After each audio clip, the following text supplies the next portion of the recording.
കൃഷ്ണ ഗുരുവായൂരപ്പ ശരണം.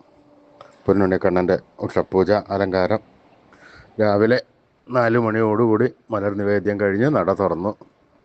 ശ്രീകോവിലിനകത്തതാ നമ്മുടെ പൊന്നുണ്ണിക്കണ്ണൻ പുഞ്ചിരി തൂകി നിൽക്കുകയാണ്. ആ നെയ്വിളക്കെല്ലാം നിറഞ്ഞ് കത്തുന്നുണ്ട്. ആ ശോഭയിൽ ആ പുഞ്ചിരി കാണുവാൻ എന്തൊരു ഭംഗിയാണെന്നോ. കണ്ണൻ്റെ തിരുമുഖം ചന്ദനം ചാർത്തി ഒരു സ്വർണ്ണഗോപിക്കുറി അണിയിച്ചിരിക്കുന്നു.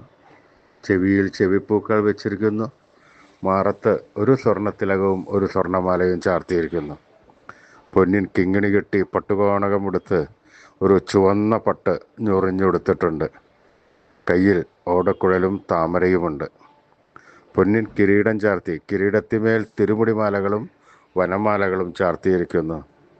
ആ പൊന്നുണ്ണിക്കണ്ണൻ്റെ ആ രൂപം കണ്ട സമയത്ത്, ആ നട തുറന്ന സമയത്ത് ഉള്ള ഭക്തന്മാരെല്ലാവരും ഹരേ രാമ മന്ത്രം ചൊല്ലി ആ കണ്ണൻ്റെ അടുത്തേക്ക് അതാ ഓടി ഓടി ഓടി പോകുന്നു.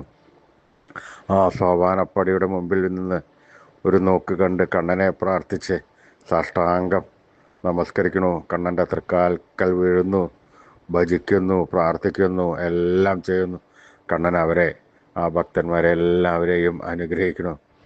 ആ പൊന്നുണ്ണിക്കണ്ണൻ്റെ ആ രൂപം, പൊന്നിൻ കിങ്ങിണി കെട്ടി പട്ടുകോണകമെടുത്ത് ചുവന്ന പട്ടുടുത്ത് ഞൊറിഞ്ഞുടുത്ത് ആ കയ്യിൽ ഓടക്കുഴലും താമരയും പിടിച്ച് നിൽക്കുന്ന ആ രൂപമുണ്ടല്ലോ, അതും നമുക്കും നമ്മുടെ മനസ്സിലേക്കൊന്ന് ആവാഹിച്ച് അവിടെ പ്രതിഷ്ഠിച്ച് ആ കണ്ണനെ കുറച്ച് നേരം താലോലിച്ച് ഒരു മുത്തം കൊടുത്ത് നമുക്ക് പറയാനുള്ള കാര്യങ്ങളെല്ലാം പറഞ്ഞ് ആ കണ്ണനോട് കാൽക്കൽ വീണ് നമസ്കരിക്കാം, പ്രാർത്ഥിക്കാം.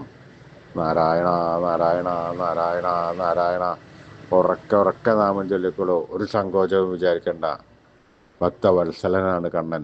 നമ്മുടെ കാര്യം നമ്മൾ പറഞ്ഞു കഴിഞ്ഞാൽ കണ്ണൻ അത് കേൾക്കും, കേൾക്കാതിരിക്കില്ല. ഉറക്കെ ജപിച്ചോളൂ, ഒരു സങ്കോചവും വേണ്ട കേട്ടോ. നാരായണ നാരായണ നാരായണ നാരായണ. കൃഷ്ണായ വാസുദേവായ ഹരേ പരമാത്മനെ പ്രണതക്ലേശനാശായ ഗോവിന്ദായ നമോ നമഃ. കൃഷ്ണായ വാസുദേവായ ഹരേ പരമാത്മനെ പ്രണതക്ലേശനാശായ ഗോവിന്ദായ നമോ നമഃ.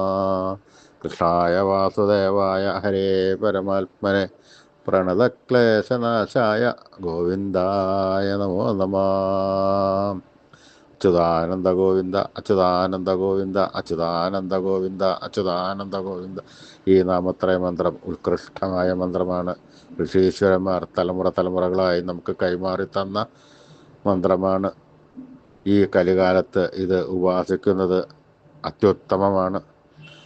നമുക്കുള്ള എല്ലാ തരത്തിലുള്ള സകല രോഗദുരിതങ്ങളും മാറി സർവൈശ്വര്യങ്ങളും നമുക്കും നമ്മുടെ കുടുംബത്തിനും ഉണ്ടാകുവാൻ വേണ്ടിയിട്ട് ഉള്ള ഒരു മന്ത്രമാണ്. യാതൊരു സങ്കോചം വിചാരിക്കാതെ ഉറക്കെ ജപിച്ചോളൂ. അച്യുതാനന്ദ ഗോവിന്ദ അച്യുതാനന്ദ ഗോവിന്ദ അച്യുതാനന്ദ ഗോവിന്ദ അച്യുതാനന്ദ ഗോവിന്ദ.